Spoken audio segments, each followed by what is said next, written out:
تسلیما۔ تمام دوست محبت سے بابا سے بلند پاک پڑھیں اللہم صلی علی سیدنا مولانا محمد وعلی آلہ وصحبہ سیدنا و مولانا محمد وبارک وسلم علیہ۔ اللہ تعالیٰ کا بے حد اور بے پایہ فضل و احسان کی اس ذات نے ایک بار پھر ہمیں جمعہ المبارک کی بابرکت گھڑیاں، رحمت والی گھڑیاں عطا فرمائی۔ اللہ تعالیٰ سے دعا ہے وہ پاک ذات ہمیں اس دن کی رحمتیں، برکتیں، فضیلتیں اور اپنے گھر میں سجدہ ریز ہونے کی اللہ تعالیٰ ہم سب کو توفیق عطا فرمائے۔ آمین سنیں۔ حضرات عزیز وقار، قرآن مجید فرقان حمید میں اللہ جل شانہ نے اپنے نبی کریم صلی اللہ علیہ وآلہ وسلم کی زبان اقدس سے حکم فرمایا کہ میرے محبوب علیہ السلام آپ اپنے امتیوں کو بتلا دیجیے اور قیامت تک اس اصول کو قائم فرما دیجیے کہ وہ اصول یہ ہے کہ قل ان کنتم تحبون اللہ فاتبعونی یحببکم اللہ، کہ جو شخص اے میرے محبوب علیہ السلام اللہ تعالیٰ سے محبت کرنے کا دعوے دار ہے، اللہ تعالیٰ سے محبت کرنا چاہتا ہے، اللہ تعالیٰ کی معرفت و پہچان حاصل کرنا چاہتا ہے، آپ فرمائیں کہ وہ آپ کی اتباع کرے، وہ آپ کی سنت کی تابعداری کرے، اور اگر وہ ایسا کرے گا یحببکم اللہ تو اللہ اس سے محبت فرمائے، اللہ اس سے محبت فرمائے۔ ہم اگر کسی اولاد اور والدین کے معاملے کو دیکھیں، ہم چاہیں کہ مجھے کسی کے باپ سے تعلق میرا جڑ جائے، ہم اس کی اولاد کی قدر کرتے ہیں، اس کی عزت و تکریم کرتے ہیں، اس کی ہم بات کو ماننا اپنی ذات کا فرض عین بنا لیتے ہیں کہ یار مجھے اس کے بڑوں سے کوئی کام ہے، میں اس کے بڑے کی رضا و محبت چاہتا ہوں۔ اور دنیا کے اندر یہ اصول قیامت تک کے لیے قائم کیا گیا کہ جب تک آپ محبت کسی سے حاصل کرنے کی توقع میں لگے رہتے ہیں، جب تک آپ کسی سے توجہ حاصل کرنے میں لگے رہتے ہیں، جب تک آپ کسی سے کوئی مالی فائدہ حاصل کرنے میں لگے رہتے ہیں، تو آپ کو اس کی ہر بات چار و چار ماننی پڑتی ہے۔ یہ اصول ہے کہ وہ اس کی ضد کرے، وہ اچھا کہے، وہ برا کہے، ہمیں ماننا پڑتا ہے، ہمارا کام ہے۔ لیکن جب بات اللہ اس کے محبوب علیہ السلام کی آ جائے تو وہاں تو اللہ سے بڑھ کر بندگی اور ذات کوئی نہیں، اور اللہ کے بعد اگر کوئی ذات لائق سخت اکرام ہے، عزت ہے، اور جس کی بات اللہ کے بعد سب سے بڑی شان رکھتی ہے، وہ آقا نبی کریم صلی اللہ علیہ وسلم کی ذات ہے۔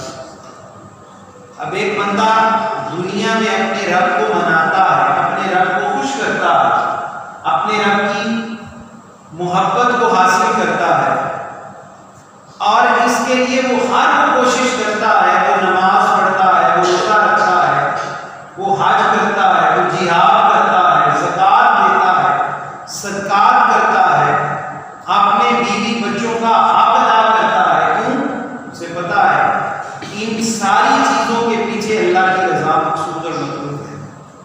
لیکن جتنے نیکی اور خیر کے اعمال ہیں، اگر ان کا مجموعی تناظر میں مطالعہ اور مشاہدہ کیا جائے، ہر نیکی اللہ کے رسول صلی اللہ علیہ وسلم کی سنت ہے، ہر نیکی جس کا ہمیں معروف طریقے سے اللہ تعالیٰ نے دنیا میں ہم تک حکم پہنچایا، قرآن کے ذریعے، احادیث کی کتب کے ذریعے، علماء کرام کے ذریعے، ائمہ کرام کے ذریعے، صحابہ کرام کے ذریعے جتنے بھی ذرائع ہمارے پاس پہنچ چکے، ہر نیکی جو معروف ہے اس نیکی کا ایک مطلب، ایک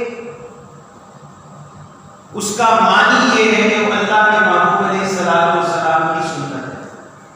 آپ دیکھ لیجیے، اگر نماز فرض ہے تو نماز پڑھنے کے اندر ہم سنتیں بھی ادا کرتے ہیں، زکوٰۃ اگر فرض ہے تو خیرات کرنا سنت ہے، اسی طرح اگر روزہ فرض ہے تو روزہ رکھنا نفلی اور سنت بھی موجود ہے۔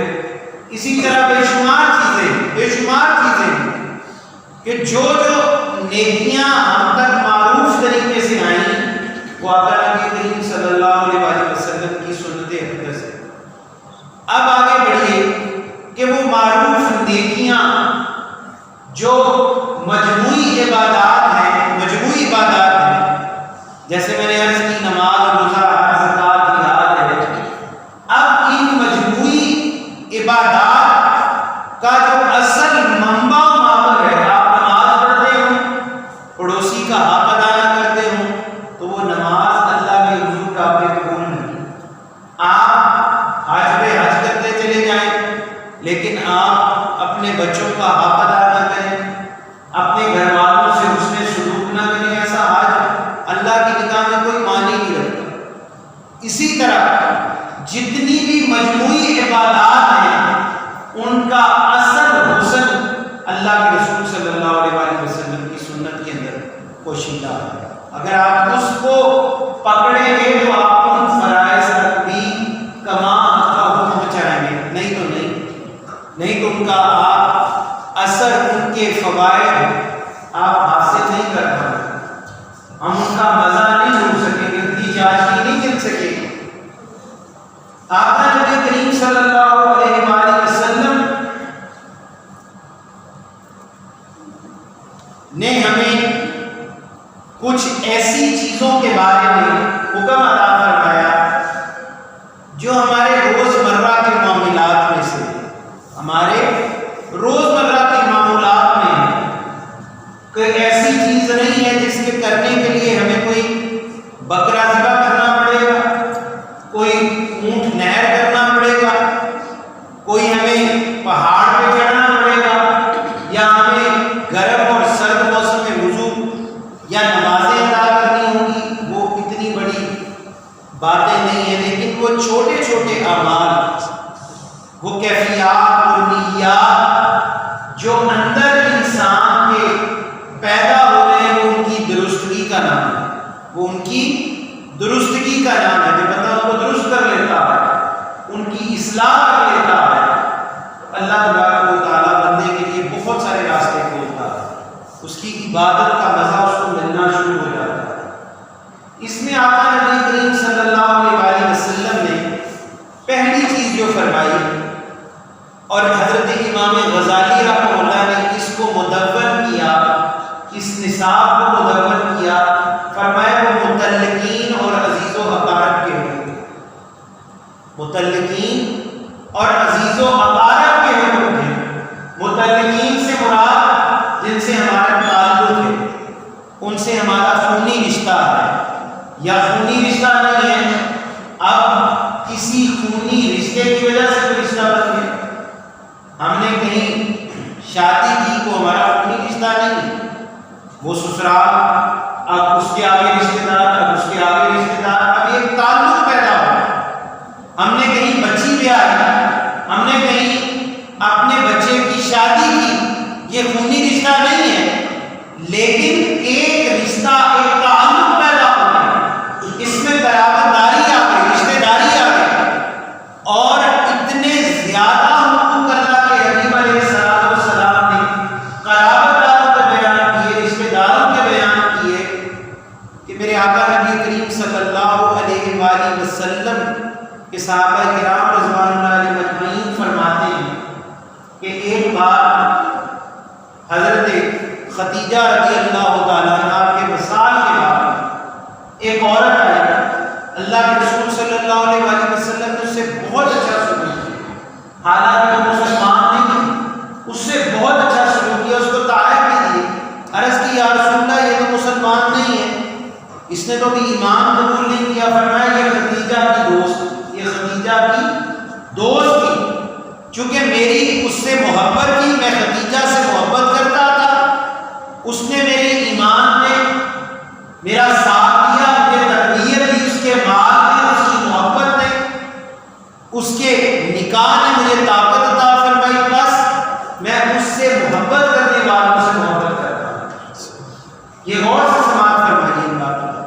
پھر آگے چلیے. آپ کا نبی کریم صلی اللہ علیہ وآلہ وسلم کی قرابت داری کا عالم یہ تھا کہ اللہ کے حبیب علیہ السلام اپنے قرابت داروں کو تحائف بھیجا کرتے تھے. آج تو ہم تحفہ اس کو بھیجتے ہیں جہاں سے ہمیں ملنے کی امید ہوتی ہے کہ میں 500 اس کو دوں جو 1000 مجھ کو دے گا، میں اس کو سونٹ دوں گا جو مجھے 2 سونٹ دے گا، میں اس کو مٹھائی دے دوں گا جو مجھے 10-20 کلو پھل بھیجے گا. لیکن یا ہم کسی کی شادی بیاہ میں پیسے اس لیے ڈالتے ہیں کہ وہ کل دگنا کر کے دے گا. لیکن اللہ کے حبیب نبی کریم صلی اللہ علیہ وآلہ وسلم نے فرمایا کہ تم ایک دوسرے کو تحائف دیا کرو، ایک دوسرے کو تحائف دیا کرو. عرض کی یا رسول اللہ اس سے کیا ہوگا؟ فرمایا اس سے محبت پیدا ہوگا، اس سے محبت پیدا ہوگا. اب یہ محبت کیا ہے؟ یہ محبت وہ محبت ہے کہ آقا صلی اللہ علیہ وآلہ وسلم فرماتے ہیں جب دو صاحب ایمان دنیا میں اللہ کی خاطر ایک دوسرے کا ہاتھ پکڑتے ہیں، ایک دوسرے کا مصافحہ کرتے ہیں، گلے سے معانقہ کر کے ملتے بھی جدا نہیں ہوتے، اس سے پہلے کہ وہ جدا ہوں اللہ ان دونوں کی بخشش فرما دیتا ہے. اللہ ان دونوں کی بخشش فرما دیتا ہے یہاں تک کہ وہ ابھی آپس میں جدا نہیں ہوئے. اسی طرح قرابت داری میں، رشتہ داری میں، خونی رشتوں میں، یا وہ رشتے جو خونی نہیں، خونی رشتوں کی وجہ سے قرابت میں داخل ہوئے. آپ کی بیوی ہے، اس کے والدین ہیں، اس کے بھائی ہیں، آپ کے بچوں کے سسرال ہیں، آپ کی بچی کے سسرال ہیں، یہ وہ رشتے ہیں. یا پھر آپ کے بھائی ہیں، بھائی کے آگے رشتہ داری بن گئی، اس کے رشتہ دار آ گئے.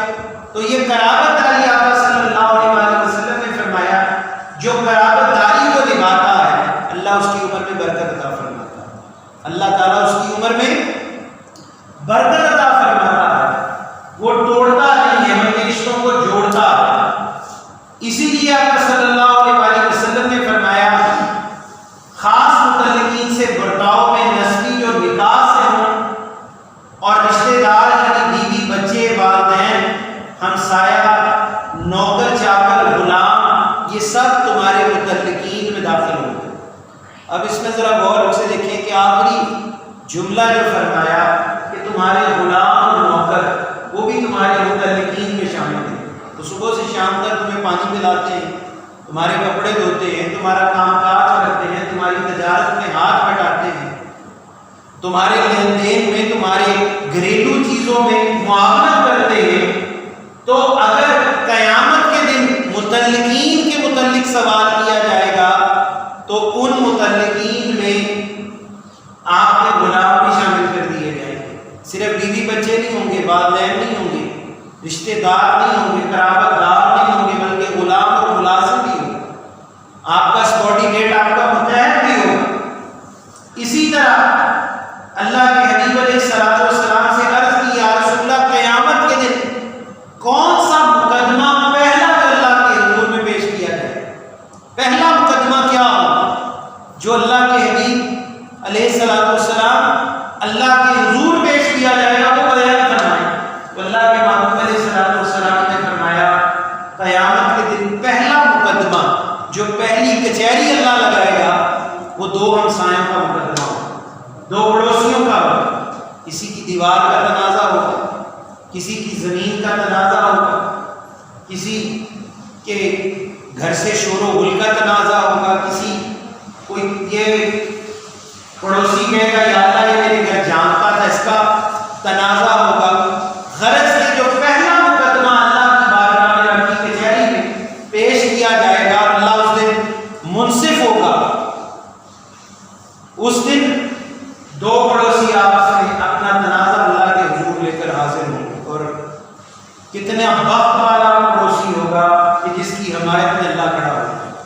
جس کی حمایت میں اللہ کھڑا ہوگا۔ اب آگے چلیے، اللہ کے محبوب علیہ السلام نے فرمایا پڑوسی کے حقوق کا اتنا خیال رکھو کہ اس کے کتے کو بھی پتھر نہ مارو، کیونکہ جب تم اس کے کتے کو پتھر بلا وجہ مارو گے تو وہ اصل میں پتھر اس کے پڑوسی کو لگے گا، تکلیف سو۔ اب یہاں کتے کی مثال دی گئی، اب یہ مثال کیوں دی گئی ہے؟ ذرا اس کو سمجھیں، ذرا اس بات کے لیے ذہن کو کھولیں۔ کتے سے زیادہ حقیر جانور روئے زمین پر اور کوئی نہیں ہے، جس کو ہم حقارت کی نظر سے دیکھتے ہیں، کہتے ہیں یہ تو کتے کی موت مر گیا، کتے والی زندگی اس کی۔ تو کتا ایک حقیر ترین چیز ہے، اس کی مثال اس لیے اللہ کے حبیب علیہ السلام نے دی کہ جب تم اپنے پڑوسی کی حقیر ترین چیز کو بھی تکلیف دو گے تو وہ تکلیف اصل میں پڑوسی کے قلب اور ذہن پر ہوگی، وہ تکلیف وہ محسوس کرے گا، وہ اس چیز کو اپنے لیے آر اور مصیبت جانے گا۔ اب جب وہ جانے گا تو تمہارے تعلقات میں کشیدگی ہوگی، لڑائی ہوگی، تنازع بنے گا، تم آپس میں آمنے سامنے گفتگو ہو جاؤ گے، اور جب ایسا ہوگا تو شیطان خوش ہوگا اور اللہ کی ناراضگی تم مول لینے والے بنو گے۔ اب یہ جب ایک بات آقا صلی اللہ علیہ وسلم نے فرمائی تو اس کے ساتھ کچھ اور باتیں بھی منسلک ہیں۔ میرے آقا نبی کریم صلی اللہ علیہ وسلم نے فرمایا، عرض کی یا رسول اللہ کہ فلاں فلاں میرے گھر میں جھانکتا، عادت جھانکتا ہے، جان بوجھ کر نہیں ایسا کرتا، اس کی عادت ہے۔ تو آقا صلی اللہ علیہ وسلم کا چہرہ سرخ انار جیسا ہو گیا، یعنی اتنا جلال کہ محبوب نبی کریم صلی اللہ علیہ وسلم نے فرمایا کہ جھانکنے والا، کسی کے گھر میں بغیر اجازت دیکھنے والا پڑوسی کو حق حاصل ہے کہ وہ اس کی دونوں آنکھوں کو نکال کر باہر کرے، وہ اس کی دونوں آنکھوں کو نکال کر باہر کرے۔ یعنی آپ کسی کے گھر جھانک نہیں سکتے، بلا اجازت نہیں دیکھ سکتے۔ یہ نہیں کہ اس کا دروازہ کھلا تھا، اس کا پردہ اسی لیے تو جھانکے، اس کو نہیں پتا چلا، ہوا سے پردہ پرے ہو گیا، کسی بچے نے دروازہ کھول دیا، کنڈی کھلی رہ گئی، جانور کھول کے چلا گیا۔ ہاں ہم اب جھانکتی رہے، اس کو بتا بھی رہے ہیں اب تیرا دروازہ کھلا ہے، تو یہ بھی جھانکنے ہیں۔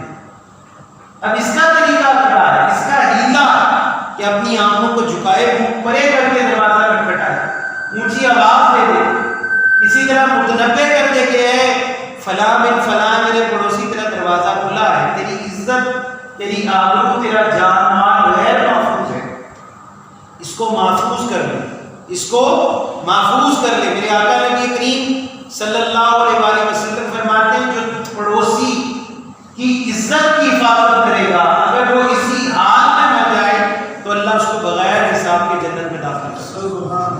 دیکھیں کتنا بڑا عمل ہے۔ میں نے ابتدا میں عرض کی اس کے لیے آپ کو نماز نہیں پڑھنی پڑی، وضو نہیں کرنا پڑا، پہاڑ پر نہیں چڑھنا پڑا، قربانی نہیں کرنی پڑی، حج نہیں کرنا پڑا، یہ صرف نیات اور کیفیات، احساسات کی دنیا، احساسات اور سوچ اور فکر کے معنی ہیں۔ اللہ کے حبیب نبی کریم صلی اللہ علیہ وسلم فرماتے ہیں پڑوسی کا جانور، اس کی اولاد، اس کا مال، جو اس کی غیر موجودگی میں اس کی حفاظت کرے گا، قیامت کے دن اللہ بغیر حساب کے اس کو جنت میں داخل کرے گا۔ یہ اس کی آبرو کی حفاظت میں لگا، یہ اس کی عزت کو اسی طرح دیکھ رہا ہے جیسے وہ اپنی عزت کو دیکھتا تھا، اپنے بچوں کو دیکھتا تھا، اپنے مال کو سمیٹتا تھا، باندھ کر رکھتا تھا، بار بار چکر لگاتا تھا کہ کوئی چیز چوری تو نہیں ہو گئی، کوئی چور تو گلی میں نہیں گھوم رہا۔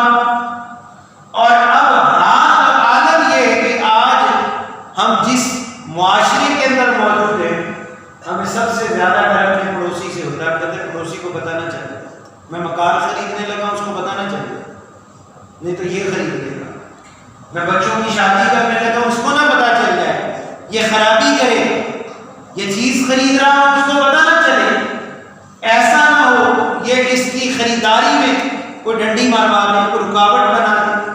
تو یہ مومن کی زندگی اور مومن کی جان نہیں ہے، یہ معاشرہ اسلامی معاشرہ نہیں ہے، بلکہ پڑوسی کو تو اس طرح خوش ہونا چاہیے کہ اس کے پڑوسی کے اندر اگر گھر میں خیر و برکت آئی تو تو وہ دعا کرے یا اللہ جس طرح تم نے اس کو برکت سے نوازا اسی طرح مجھے بھی برکت سے نواز دے، تو اللہ ضرور بھی ضرور دونوں کو نوازے۔ اور اگر وہ اس سے حسد کرتا ہے، اس سے بغض رکھتا ہے، اس کے ساتھ تکبر اور غرور کے رویے سے پیش آتا ہے، اس کو کمتر جانتا ہے، اس کی مالی حیثیت کم ہے، اس کی زیادہ ہے، یہ اچھا کھاتا ہے وہ اچھا نہیں کھا سکتا، یہ اچھا پہنتا ہے وہ اچھا نہیں پہنتا، اس کی برادری بلے بلے، اس کی برادری اتنی بڑی نہیں، جو اس کو حقارت سے دیکھتا ہے، تو پھر قیامت کے دن تیار ہو کے اگر پہلا مقدمہ اللہ نے 2 پڑوسیوں کا لگایا ہو سکتا ہے، اس مقدمے میں ہم ہی کھڑے کر دیے، ہم ہی کھڑے کر دیے جائے، اللہ تعالیٰ معاف فرمائے۔ آگے چلیے، آقا نبی کریم صلی اللہ علیہ وسلم نے فرمایا کہ ایک عورت نہایت پارسا تھی، نہایت نیک تھی، متقی تھی، عبادت گزار تھی، بڑی تہجد اور روزے کی پابند تھی، لیکن اس کے پڑوسیوں سے ناراض، اس کا رویہ اپنے پڑوسیوں سے درست نہیں تھا۔ یہ آقا نبی کریم صلی اللہ علیہ وسلم ارشاد فرما رہے ہیں۔ میرے محبوب علیہ السلام نے فرمایا ہے میرے صحابیوں یہ دوزخی ہے، یہ دوزخی ہے، حالانکہ پارسا۔ جو لوگ کہتے ہیں میں بڑا نیک ہوں، راتوں کو اٹھتا ہوں اور راتوں کو بڑی بڑی لمبی عبادات کرتا ہوں، بڑے بڑے وظائف کرتا ہوں، میں اپنی نمازیں ضائع نہیں ہونے دیتا، اس کا تقویٰ اور اس کی پرہیزگاری کیا ہے، یہ بھی غور سے سماعت فرما لیجیے، غور سے سن لیجیے۔ اللہ کے محبوب نبی کریم صلی اللہ علیہ وآلہ وسلم کا ارشاد گرامی ہے جب کوئی شخص مر جاتا ہے، اس کی موت آ جاتی ہے، حالانکہ فرشتے جانتے ہیں اس کے اعمال میں کوئی زیادہ نیکیاں نہیں، زیادہ خیرات نہیں تھی، زیادہ نماز نہیں تھی، فرشتوں کو خبر ہے کیونکہ نامہ اعمال وہ لکھ رہے ہیں، اب وہ اللہ کے حضور پیش کیے جاتے ہیں، یا اللہ ہم اس کے ساتھ کیا معاملہ کریں، وہ اپنی مرضی سے کوئی فیصلہ نہیں صادر کرتے، تو اللہ فرماتا ہے تم اس کے بارے میں کیا رائے قائم کرتے ہو، تو عرض کرتے ہیں یا اللہ بہت نیکوکار تو نہیں تھا، زیادہ عبادت تو نہیں تھی، اللہ فرماتا نہیں اس طرح فیصلہ نہیں ہوگا، فیصلہ کس طرح ہوگا، یا اللہ پھر تو بتا، اللہ فرماتا ہے جاؤ اس کے پڑوس سے پوچھو، جو رائے وہ قائم کرے اسی رائے کے اوپر تم اس کا فیصلہ صادر کرو، وہ اس کو نیک ہے تو جنت میں داخل کرو، وہ اس کو برا قرار دے تو اس کو بغیر کسی بات کے جہنم میں پھینکو، کیونکہ جو اس کا پڑوسی کہے گا وہ سچ کہے گا۔ اب حضرات کی وقار بات تو گھر کے سامنے حاجی صاحب کا بورڈ لگاؤ، مفتی صاحب کا، علامہ صاحب کا لگاؤ، شیخ الحدیث کا لگاؤ، اور کرتوت یہ ہو کہ پڑوسی کہ یا اللہ یا میں مر جاؤں یا یہ مر جائے، اللہ اس کا پڑوس مجھے عطا نہ کرنا، تو پھر وہ فرشتے انسانوں کی صورت میں گلی محلے میں آ جاتے ہیں، وہ پوچھتے ہیں بھائی کہ تیرا پڑوسی کیسا تھا، اگر پڑوسی کے یار بڑا اچھا تھا، بہت نیک تھا، کبھی چگلی نہیں کی، اس نے مجھے تنگ نہیں کیا، میرے کبھی معاملات کے اندر اس نے تکلیف نہیں پہنچائی، بلکہ یہ تو آسانی فراہم کرتا تھا، نیکی کی بات کرتا تھا، صلح جو تھا، اچھائی کی بات کرتا تھا، کوئی بات ہو جاتی تھی درگزر کرتا تھا،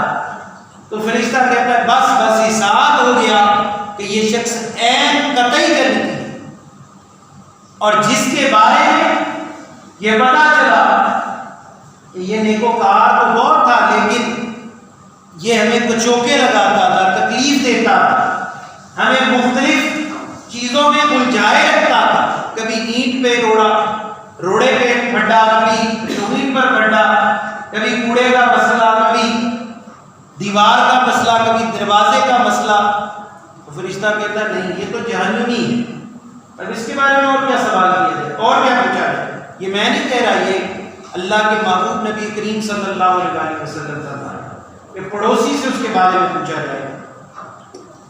اللہ کے محبوب علیہ السلام نے فرمایا کہ اگر تم سے پڑوسی قرض مانگے اس کو قرض دو، اگر وہ قرض مانگے اس کو قرض دو، اگر وہ مدد چاہے اس کی مدد کرو، اگر تنگ دست ہو تو اس کی تنگ دستی میں اس کا ساتھ دو، اور ایسا سلوک کرو کہ اگر وہ بیمار پڑ جائے تو اس کی عیادت کرو۔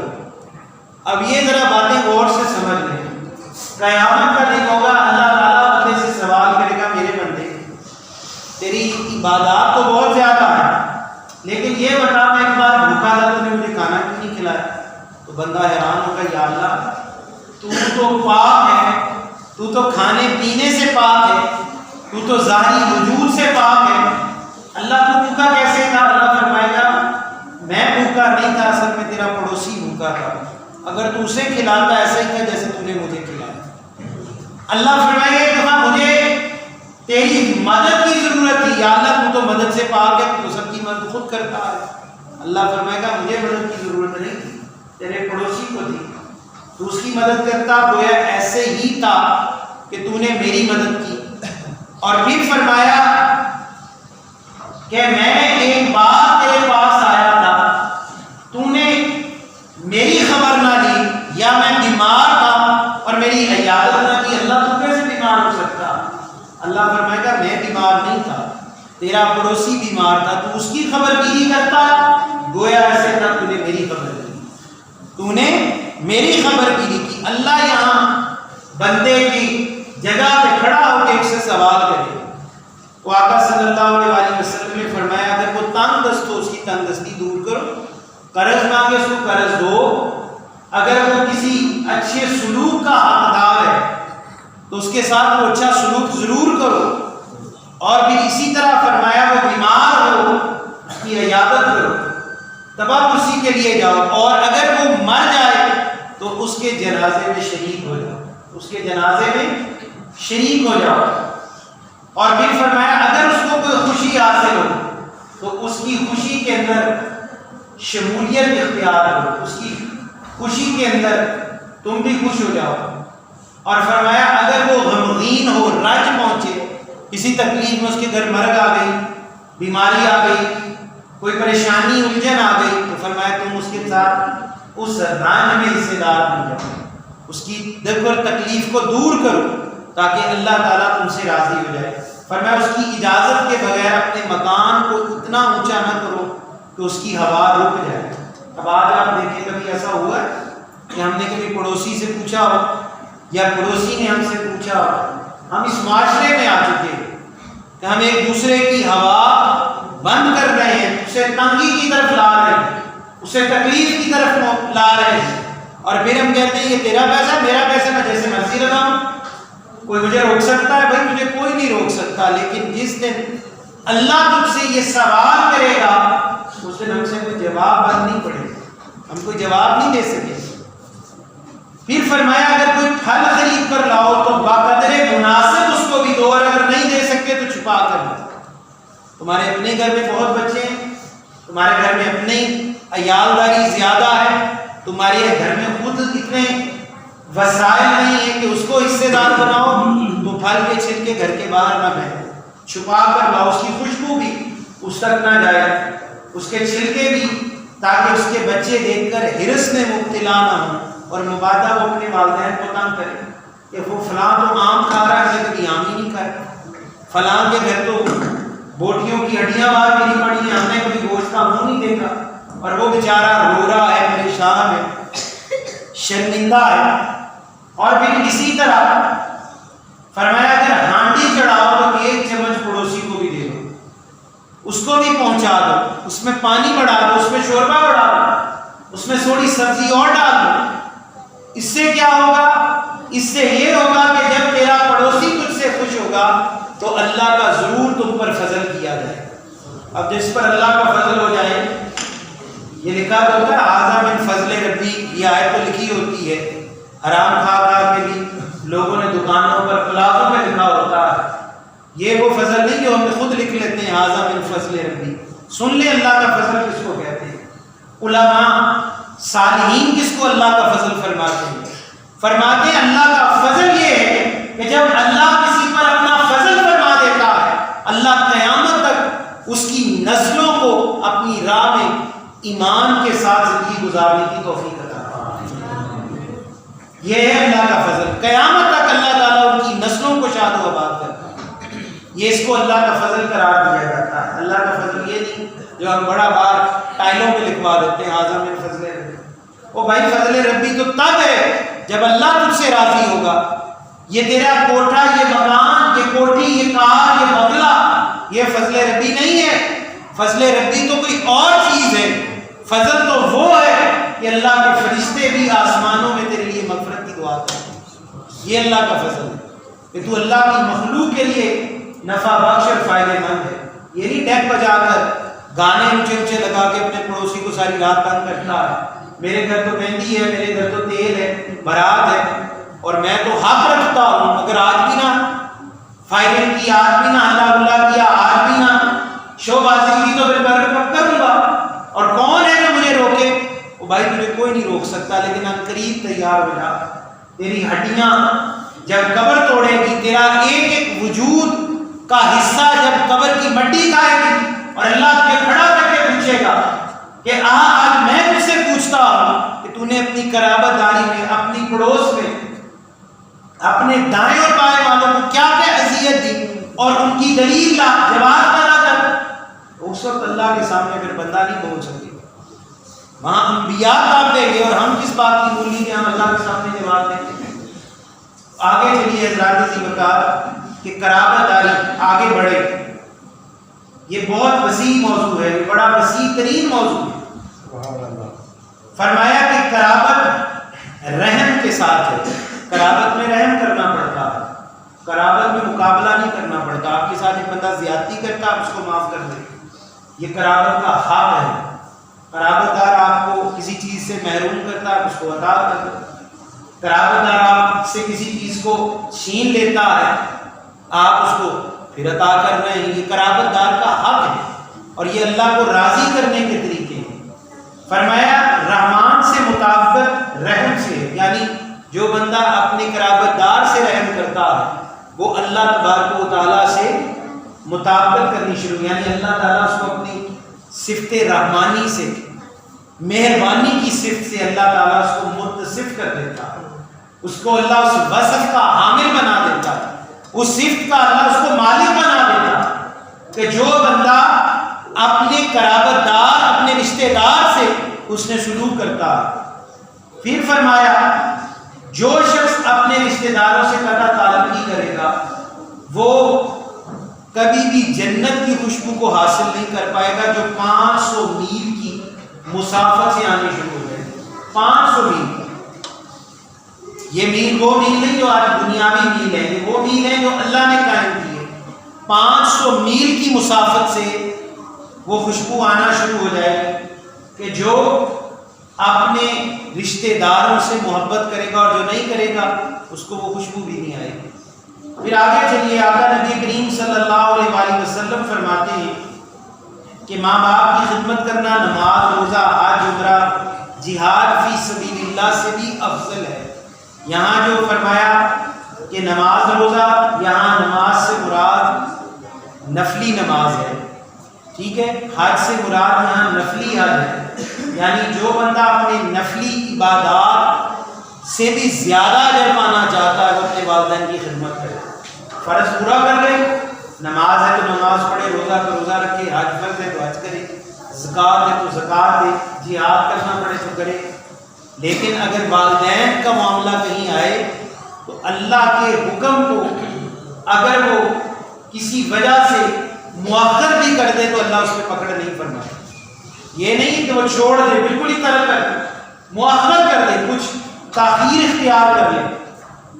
اسی طرح فرمایا حدیث میں حکم ہے جو دینا ہو سارا اولاد کو یا مساوی دیا کرو، یعنی اگر کوئی چیز دینی ہو تو اپنی اولاد میں دینے میں پہل کرو، اور جب دینے لگو تو ان کو مساوی تقسیم کرو. آقا نبی کریم صلی اللہ علیہ وآلہ وسلم نے بارہا آپ کو بتا چکے. میرے محبوب علیہ الصلوۃ والسلام نے فرمایا سب سے پہلے گھر میں جب داخل ہو تو اپنے ساتھ کچھ لے کر آیا کرو، خالی ہاتھ نہ ہو. جتنی ہمت اور توفیق ہے، کچھ نہیں ہے تو 10 روپے کی ٹافی لے آؤ، بچوں کو بانٹ دو. فرمایا جو بچوں کو دیتا ہے، تقسیم کرتا ہے، اللہ اس سے راضی ہو جاتا ہے. اور پھر فرمایا دینے میں سب سے پہلے بیٹی کو دیا کرو، پھر چھوٹے بچوں کو دو، اور پھر بیٹے کو دو. لیکن تقسیم میں مساوی اس معاملے کو رکھو، برابر کرو، اس کو برابر بانٹو. اس میں کوئی ڈنڈی نہ مارو کہ بیٹا ہے تو اس کو 2 بوٹیاں اور بیٹی ہے تو اس کو ہڈی اور چچڑا دے دیا جائے، یہ اللہ کو سخت ناپسند ہے۔ بیٹی تو اللہ کی بہت بڑی رحمت ہے، بہت بڑا اللہ کا فضل ہے، بہت بڑی اللہ کی نعمتوں میں ایک نعمت ہے۔ اور فرمایا جو بیٹی کو دینے میں پہل کرتا ہے اللہ اس گھر میں فاقہ داخل نہیں ہونے دیتا۔ آج ہمارے گھروں میں یہی مسائل ہیں، یہی الجھنیں ہیں۔ اور پھر اسی طرح آقا نبی کریم صلی اللہ علیہ وآلہ وسلم نے خادم کے متعلق فرمایا کہ جو خود پہنو اس کو پہناؤ، جو کھاؤ اس کو کھلاؤ، اور جو کوئی چیز تم اپنے لیے پسند کرو اس کے لیے بھی پسند کرو۔ حضرت سیدنا علی المرتضیٰ شیر خدا رضی اللہ تعالیٰ عنہ، آپ بازار گئے، آپ کے ساتھ آپ کا خادم ہے، 2 کپڑے خریدے، ایک کپڑا آپ کو بہت پسند آیا، بہت اس کا رنگ، اس کی ساکھ بڑی پسند آئی، اور آپ نے غلام کو حکم دیا کہ بھئی تم بھی اپنے لیے کوئی پسند کرو۔ اب غلام نے بھی پسند کر لیا، دونوں نے اپنی اپنی پسند کی چیزیں لے لی۔ تو حضرت سیدنا علی المرتضیٰ نے فرمایا یہ میں نے اپنے لیے پسند کیا، بتاؤ کیسا؟ فرمایا یہ تو میرے کپڑے سے بھی بہت اچھا، یہ تو میرے کپڑے سے بہت اچھا کپڑا، اس کی ساخت بہت اچھی ہے، آج کی طرح وہ کانوں کے تان نہیں تھے، اس زمانے میں ایک سوٹ مل گیا، آدھا کپڑا مل گیا، آدھا نہ ملا، ایسے ہی زمانہ تھا۔ جتنا جلالی نے بنا کھٹی بن کے لاتی تھی وہ کپڑا بکنے آ جاتا تھا۔ فرمایا یہ مجھے پسند آیا، میں کہیں اور سے خریدا، یہ کہیں اور سے خریدا۔ فرمایا سنو، یہ چیز جو مجھے اپنے لیے زیادہ پسند ہے میں تمہیں اللہ کی خاطر یہ دیتا ہوں، اور جو تم نے اپنے لیے پسند کیا وہ مجھے دے دو، کیونکہ میں پہننے میں اپنے رب کو راضی کرنا چاہتا ہوں، نہ کہ نفس اور خواہش کو راضی کرنا چاہتا ہوں۔